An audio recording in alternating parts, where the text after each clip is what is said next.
Beaucoup. Honorable Tafsir Choy, vous avez la parole. Mariam Baké se prépare.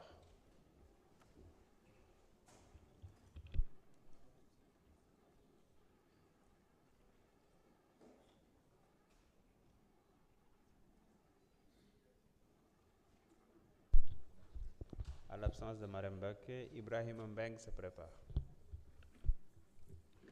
Je vous remercie, Monsieur le Président. Monsieur le Président,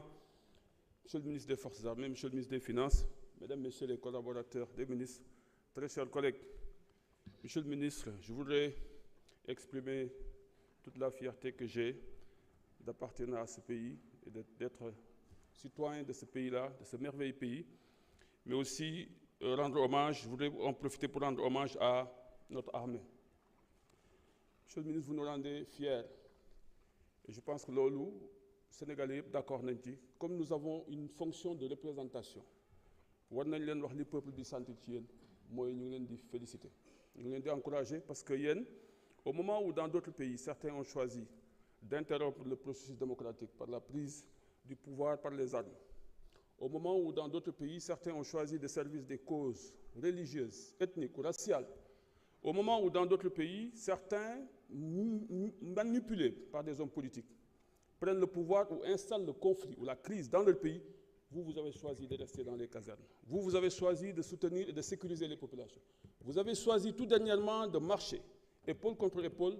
avec le chef de l'État, chef suprême des armées. Cela a rendu fiers tous les Sénégalais. C'était beau. C'était vraiment beau de vous voir aux côtés du président de la République. ñëpp ci am mbégte wax nañ leen ko wax ñu leen ko ñun en tant que représentant du peuple on a été très fiers et machallah nous vous encourageons, nous vous soutenons parce que l'exception sénégalaise c'est une réalité yàlla moo ñu ko defal mais vous y avez contribué yéen a tax tey ñuy wax exception sénégalaise dans l'Afrique et loolu dañ ko war a maintenir dañ ko war a préserver dañ ko war a sauvegarder à tout prix parce que si les Sénégalais aujourd'hui peuvent avoir leur joie de vie malgré les difficultés de la vie, mais c'est parce que vous êtes là, c'est parce que vous nous assurez la sécurité, parce que vous rassurez, et ça je pense que loolu dafa war a continuer à jamais. Et ça ngeen di ko transmettre de génération en génération pour que Sénégal boobu continue di nekk ce que li mu nekk mooy exception boobu. Man gëm naa ni man Tafsir sunu mag ñi ñaanal nañu dem nañu ñu ngi fële peut-être ñu ngi ñuy xool di xam ndax ñun est-ce que liñ ñu bàyyee ñaan boobu ndax ñun dañ ko mën a sauvegarder yéen nag da ngeen ci am responsabilité mooy que ñoom ñu toog ak ñañ fa nekkal xaw ma ñu fa nekkal mën nañ nekk ay yeneen nationalité mais ñu ngi naan ñoom xooleen sunu réew ma ñu ngi ci jàmm boobu ba léegi macha allah kon donc comme ñaan dañ koy dimbali gën leen taxaw.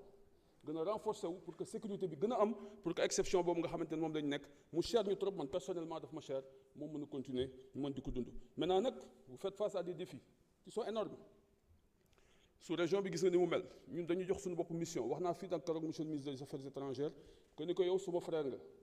mais au regard de notre hymne moom africain bi suma frère la mais au regard de notre hymne national yéen vous êtes des plus que frères donc nous avons une mission par rapport à l'Afrique parce que dañ leen jàpp ne ay frères la ñu ngi ci ay difficultés.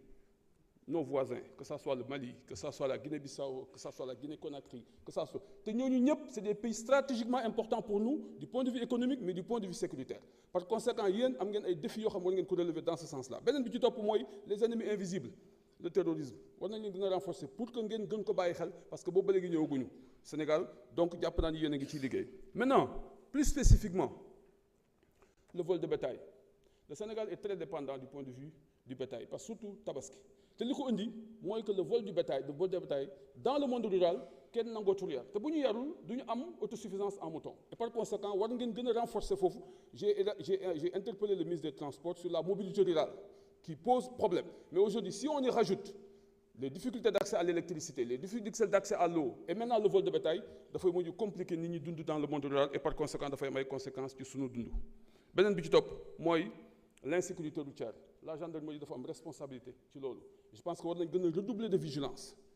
de plus de rigueur pour que yoon bi ñu mën ko davantage sécuriser et loolu jàpp naa ni défi la bu nga xamante ne war ngeen ko relever. beneen bi ci topp mooy l'insécurité sur la petite côte les hôtels de plus en plus ñu ngi leen di attaquer et loolu jàpp naa ni doxalul tourisme te tourisme ñun dañ ci compter pour développer suñu pays donc par conséquent war nañ gën a mën a renforcer la sécurité dans les zones yi nga xamante ni jàpp ni zone touristique la et principalement la petite côte à Mbour à Saly à Nianing à Ngaparou pour que ñooñu gën a mën am sécurité parce que da ngay gis léegi dañ lay ñëw fekk sa biir kër attaqué la brutaliser la dem seen yoon te loolu jàpp naa ni indiwul sawaralul kenn pour muy ñëw fii ci réew mi. En tout cas, nous vous soutenons, nous vous encourageons, nous prions pour vous, pour que lii ngeen xamante ne moom ngeen jël muy mission ngeen yor ko pour sécuriser ñu, pour que ñu mën nekk ci jàmm yàlla mën leen ci ndam yal nañu yàlla dolli sutura. Jërëjëf honorable Ibrahima Mbengue, vous avez la parole. Daba Wañaan se prépare.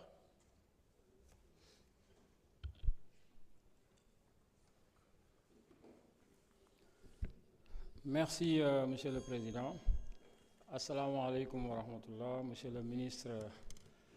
des Forces armées, ñu ngi lay nuyu ak sa collaborateur yëpp di nuyu le ministre des Finances et du Budget di rendre hommage notre armée sénégalaise ci professionnalisme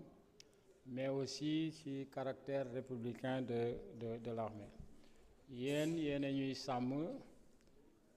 di assurer suñu sécurité ñun ñi nga xam ne ñoo dëkkee Sénégal mais aussi assurer sécurité suñuy biens au-delà même de nos frontières. Donc ñuy lay rendre hommage yow le ministre personnellement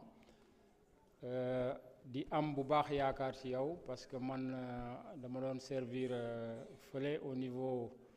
du CM Thiaroye 2 ci camp militaire bi def naa fa ay at mais at yi ma fa def yëpp camp militaire bi dama gis ne dafa nekkoon camp bu délabré mais yow ci sa magistère en tant que général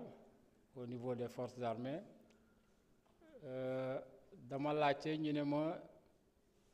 maanaam changement yi am au niveau du camp de Thiaroye c'est-à-dire dafa nekkaat camp militaire boo xam ne soo fa duggee da ngay nawaat les militaires parce que dañ ko defaraat def ko vraiment ci anam yoo xam ne